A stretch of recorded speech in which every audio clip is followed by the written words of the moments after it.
안녕하세요. 김성학 변호사입니다.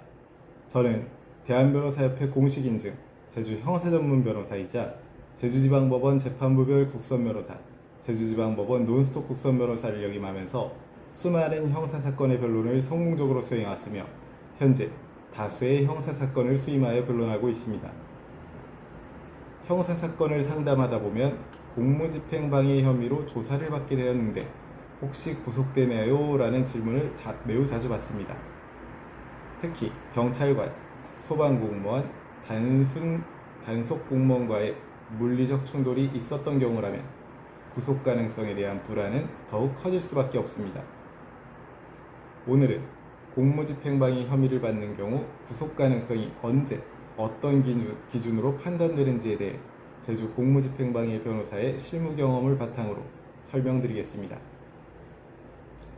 공무집행방해죄는 형법 제136조에 규정되어 있으며 적법한 공무집행을 하는 공무원에 대하여 폭행 또는 협박을 가한 경우 성립하는 범죄입니다. 여기에서 말하는 공무원에는 경찰관뿐만 아니라 소방공무원, 단속공무원 등도 포함됩니다. 처벌 수위는 5년 이하의 징역 또는 1,000만 원 이하의 벌금으로 결코 가볍지 않은 범죄입니다. 공무집행방해 혐의 모두 구속되는지에 관련해서는 결론부터 말씀드리자면 공무집행방해 혐의를 받았다고 해서 모두 구속되는 것은 아닙니다. 구속 여부는 단순히 혐의의 존재만으로 결정되지 않고 다음과 같은 요소들을 종합적으로 고려하여 판단됩니다.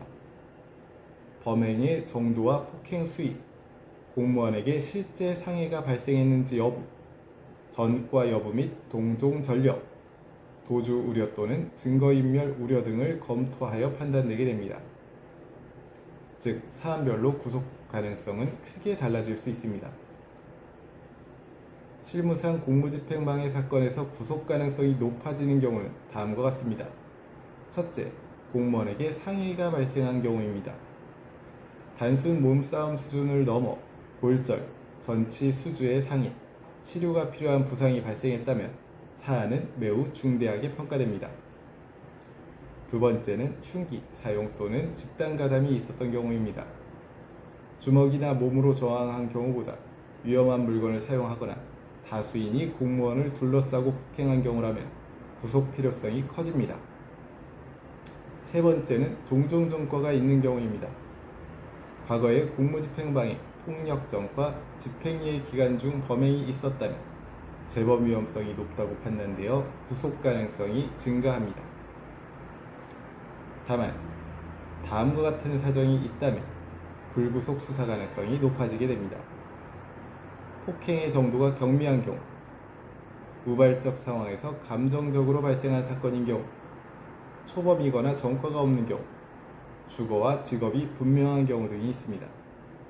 이러한 요소들은 구속 필요성이 낮다는 사정으로 적극 주장할 수 있습니다. 제주 공무집행방해 변호사는 이 부분을 의견서 및 변론 전략으로 구성하여 최대한 구속 필요성을 낮추는 전략을 취하게 됩니다.